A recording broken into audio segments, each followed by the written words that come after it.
امریکی افواج کے ایران پر مسلسل چھٹی رات فضائی حملے، سینٹکام کا کہنا ہے امریکی افواج نے ایران کے خلاف حملوں کی نئی لہر شروع کر دی۔ ایران میں مسلسل چھٹی رات اہداف کو نشانہ بنایا جا رہا ہے۔ فضائی حملے ایرانی عسکری صلاحیتوں کو مزید کمزور کرنے کے لیے کیے جا رہے ہیں۔ ایرانی میڈیا نے بتایا امریکی فوج کے فضائی حملوں میں 3 افراد جاں بحق، 14 زخمی ہو گئے۔ بندر خمیر پل پر حملے میں 2 افراد جاں بحق، 4 زخمی ہوئے۔ رہائشی علاقوں ٹپا اللہ اکبر پر حملہ، 1 شخص جاں بحق، 8 زخمی۔ بندر عباس میں ریلوے جنکشن پر حملے میں 2 افراد زخمی ہونے کی اطلاعات۔ امریکی فوج نے رہائشی علاقے، ایئرپورٹ، پل اور ریلوے جنکشن کو نشانہ بنایا۔ بندر عباس، بندر خمیر، لا شاہراہ سمیت متعدد اہم سڑکیں بند۔ حکام کی شہریوں کو متاثرہ علاقوں سے دور رہنے اور متبادل راستے اختیار کرنے کی ہدایت۔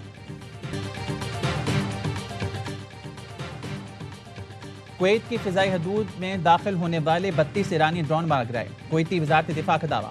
ترجمان وزارت دفاع کے مطابق ایرانی حملے میں کویت کی متعدد اہم تنصیبات کو نشانہ بنایا گیا۔ ایران کے حملے ناکام بنا دیے۔ ڈرونز کا ملبہ گرنے سے رہائشی علاقوں میں نقصان ہوا، جانی نقصان نہیں ہوا۔ کویت کی مسلح افواج مکمل الرٹ، ملک کی دفاع کے لیے تیار ہیں۔ Pakistan expressed its deep concern over the escalation of tensions in the region. We underscored that a renewed conflict serves no one's interest. While the implementation of MOU is facing challenges, Pakistan will continue to encourage all sides to end violence and resume technical level talks in accordance with the MOU. ہاتھ کھڑے نہیں کیے، پاکستان نے امن عمل سے دستبرداری کا تاثر مسترد کر دیا۔ اسلام آباد مفاہمتی یادداشت برقرار ہے، فرقین اسی کے تحت دوبارہ مذاکرات شروع کریں۔ ترجمان دفتر خارجہ کی بریفنگ، طاہر اندرابی نے واضح کر دیا پائیدار امن صرف سفارتکاری سے ممکن ہے۔ اسلام آباد مفاہمتی یادداشت اب بھی زندہ ہے، امن کا مؤثر فریم ورک ہے۔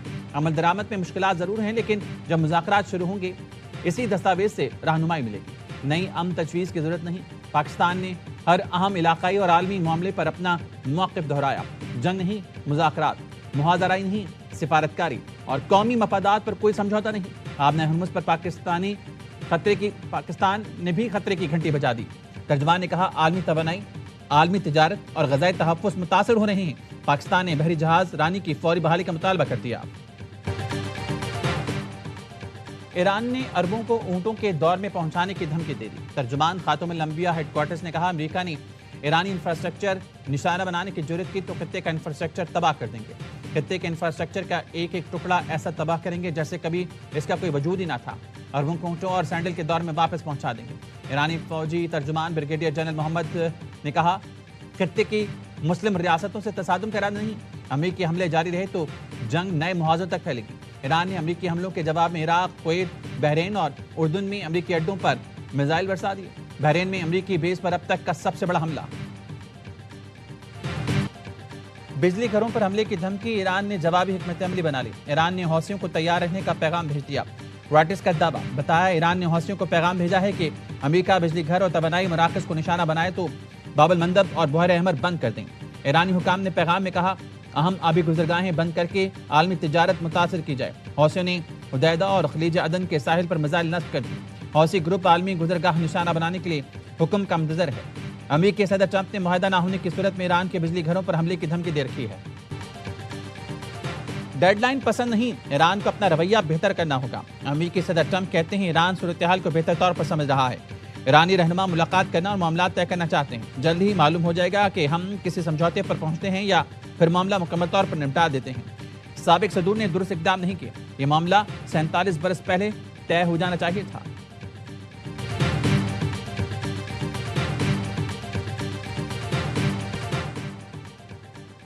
امریکی فوج نے بھی صہیونی فوج کی روش اختیار کر لی۔ اہواز میں شہید بقائی اسپتال کے قریب حملہ، حملے کے بعد اسپتال میں افراتفری، مریضوں کو منتقل کیا گیا۔ وینٹیلیٹر پر موجود مریضوں کی آکسیجن سپورٹ پر منتقلی، مریضوں کی ادویات، کھانا، پھل اور کپڑے اسپتال میں رہ گئے۔ لوگ پیاروں کی منتقلی کے لیے کال ملاتے، ایمبولینس بلاتے رہے۔ امریکی حملوں کے بعد سریق، چابہار، قشم جزیرے میں دھماکے۔ امریکی سینٹرل کمانڈ کے مطابق ایرانی کمانڈر سینٹرز فضائی دفاع، میزائل اور ڈرون تنصیبات کو نشانہ بنایا گیا۔ بندر عباس سمیت متعدد مقامات پر حملے کیے گئے۔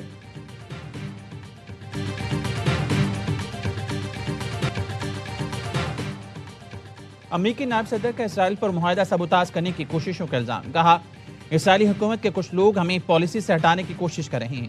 سفارتی کوششوں اور ایران سے حتمی معاہدہ سبوتاژ کرنے کے لیے اسرائیلی عناصر نے امریکہ میں مہم چلائی۔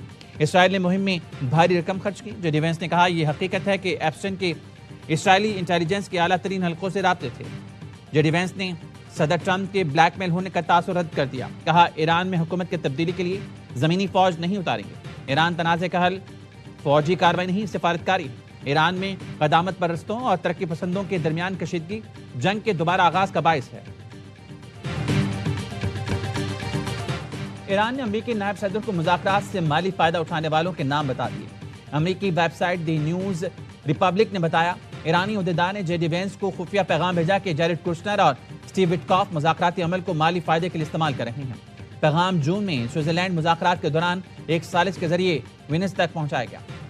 جے ڈی وینس کو خبردار کیا کوشنر اور وٹکاف کے مذاکراتی عمل میں موجودگی 17 جون کے فریم ورک کو مستقل معاہدے میں تبدیل کرنے کے امکانات کو نقصان پہنچا سکتی ہے۔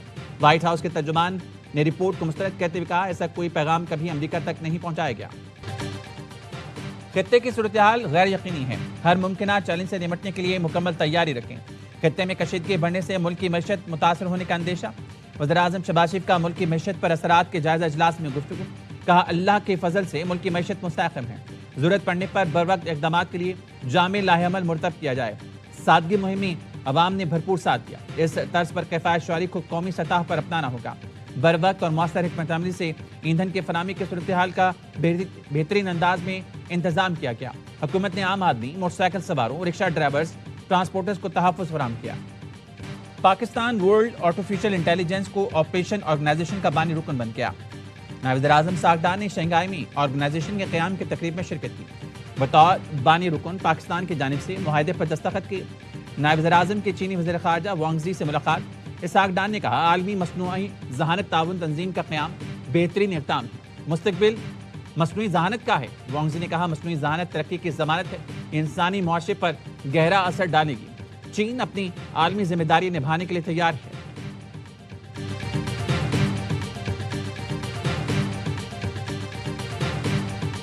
آزاد کشمیر کے لوگوں سے ہاتھ جوڑ کے اپیل کرنا چاہتی ہوں کہ خون خرابے کا ساتھ نہ دیں، مسلم لیگ نون کو ووٹ دیں تاکہ ان کے جو کام پنجاب میں ہو رہے وہی کام آزاد جموں کشمیر میں بھی ہوں۔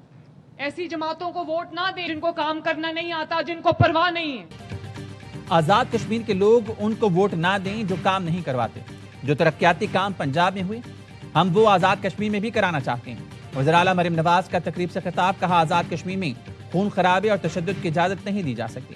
مخالفین کہتے ہیں میں صرف لاہور پر توجہ دیتی ہوں، حقیقت یہ ہے پورے صوبے میں ترقیاتی کاموں کے جال بچھا دیے۔ لاہور میں چھت گرنے کے واقعے کے بعد 3 دن تک نیند نہیں آئی۔ پنجاب کا ہر شخص میری ذمہ داری ہے۔ مولانا فضل الرحمان کا بیان افسوسناک، غیر ذمہ دارانہ اور قومی یکجہتی کے منافی ہے۔ پنجاب اسمبلی میں تیسری مذمتی قرارداد جمع، لیگ رکن رانا محمد ارشد نے موقف اپنایا۔ پاکستان کی مسلح افواج قومی سلامتی کی ضامن ہیں، ان کے کردار پر حملہ ناقابل قبول ہے۔ شہداء کی قربانیوں کا تمسخر اڑانا کسی صورت مناسب نہیں۔ قرارداد میں شہداء اور غازیوں کی لازوال قربانیوں کو خراج تحسین پیش کیا گیا۔ میں تو حیران ہوں، شہید کے بارے میں بات کرتے ہوئے اس کی زبان کانپ نہیں گئی۔ کوئی نہیں پاکستان کے اندر جو میری شہید کی جوتی کے برابر ہو۔ آج تو ہمیں فخر ہے اپنی فوج پہ، اپنے شہینوں پہ، اپنے پولیس کے ان جوانوں پہ جنہوں نے اس ملک کی خاطر جام شہادت نوش۔ ہوں شہداء کے بارے میں بات کرتے ہوئے زبان کانپ کیوں نہیں گئی؟ وزیر ریلوے حنیف عباس یہ کہنے ہیں فوج اور پولیس کے شہداء پر فخر ہے، ہمیں مذمت کرنی ہے۔ اس افغانستان کے جہاں سے بھارت اسرائیل مل کر ہم پر حملہ آور ہیں، سب سازشوں کے باوجود پاکستان زندہ اور تابندہ ہے۔ شرجیل میمن نے مولانا فضل الرحمان سے الفاظ واپس لینے کا مطالبہ کر دیا۔ سندھ کے وزیر اطلاعات نے کہا آپ کے بیان پر بھارت نے پاکستان کے خلاف شہ سرخیاں لگائیں، آپ کے بیان سے دشمن کو فائدہ پہنچا۔ ایم کیو ایم کے رہنما فاروق ستار نے طنز کیا کیا مولانا آئندہ الیکشن نئی دلی سے لڑنا چاہتے ہیں؟ بیان ناقابل فہم، ناقابل قبول اور ناقابل برداشت ہے۔ خالد مقبول صدیقی نے کہا آج پاکستان کی عزت اور وقار افواج پاکستان کی وجہ سے قائم و دائم ہے۔ افواج پاکستان نے نہ صرف پاکستان بلکہ خطے کو بھی محفوظ رکھا۔ امید ہے مولانا اپنے بیان کی وضاحت کریں گے۔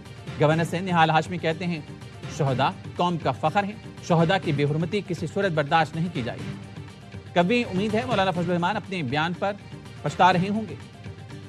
پی آئی اے کے لیے 16 نئے طیاروں کی خریداری میں بڑی پیش رفت۔ وفاقی وزیر داخلہ محسن نقوی کا واشنگٹن میں بوئنگ کمپنی کے ہیڈ کوارٹرز کا دورہ، پی آئی اے کی نئی مینجمنٹ کے وفد کے ساتھ بوئنگ گلوبل کے صدر سے ملاقات کی، پی آئی اے کے لیے 16 نئے طیاروں کی خریداری کے بہترین آپشنز پر بات چیت، بہترین ڈیل کو جلد حتمی شکل دینے پر اتفاق۔ وزیر داخلہ محسن نقوی نے طیارہ سازی کی صنعت میں بوئنگ کمپنی کے کلیدی کردار کو سراہا۔ پاک فوج، ایف سی بلوچستان اور پولیس کا مشترکہ آپریشن شابان جاری، فتنہ خوارج کے خلاف موثر کارروائیاں، مزید 3 دہشت گرد ہلاک ہونے کی اطلاع۔ سیکیورٹی ذرائع کا کہنا ہے آپریشن شابان میں ہلاک دہشت گردوں کی مجموعی تعداد 91 ہو گئے۔ خارجیوں کو فضائی اور زمینی کارروائیوں کے ذریعے نشانہ بنایا جا رہا ہے۔ فورسز کی جانب سے دہشت گردوں کے ٹھکانوں کو کامیابی سے نشانہ بنایا گیا۔ 5 جولائی سے مختلف آپریشنز میں مجموعی طور پر 129 دہشت گرد جہنم واصل ہو چکے ہیں۔